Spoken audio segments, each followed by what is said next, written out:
Today I want to talk a little bit more about diminished ovarian reserve, which is what I had, and I had said that to you guys previously in a video. So that is low egg quantity and often lower egg quality. So for me, I wasn't getting a lot of eggs when we were doing our retrievals, and of those eggs, they were really, really grainy.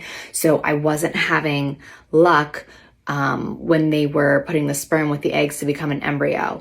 They just weren't strong enough. They weren't viable enough to be successful and make it to those day 3 or 5 embryos, whatever may be, whatever your situation is. We were always doing a day 5 because we were doing a frozen cycle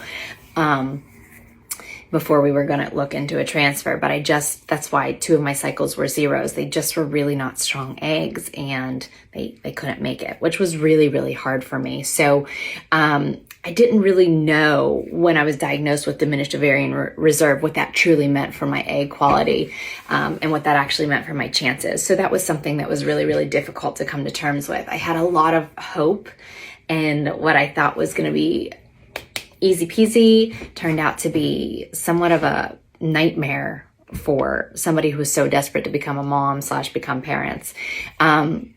Every woman is born with all the eggs she'll ever need, but over time that number decreases, which is happening to everybody all the time. But for some of us, it happens earlier than it should. So that's exactly what was happening to me with my eggs, and I had no idea. There was no way of me knowing that until we were trying to get pregnant.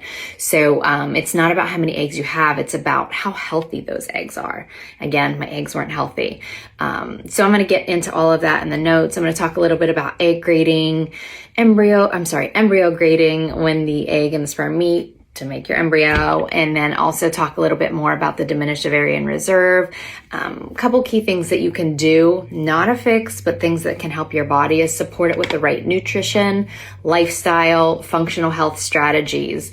You don't need a huge amount of embryos. You just need the right one, which did eventually come to fruition down the road, years down the road, but it wasn't at this clinic. So it's a story for another day, but needless to say, we went into our one and only transfer at the clinic that we were at, and it didn't stick. And again, left me completely devastated because I thought that was it. I thought that was our chance. I thought that was our baby. So read along, and please send me any questions, any DMs. And if you're just feeling like alone or somebody you want to talk to for support, I'm here. I'm willing. I had all the things. So send me a message. Bye.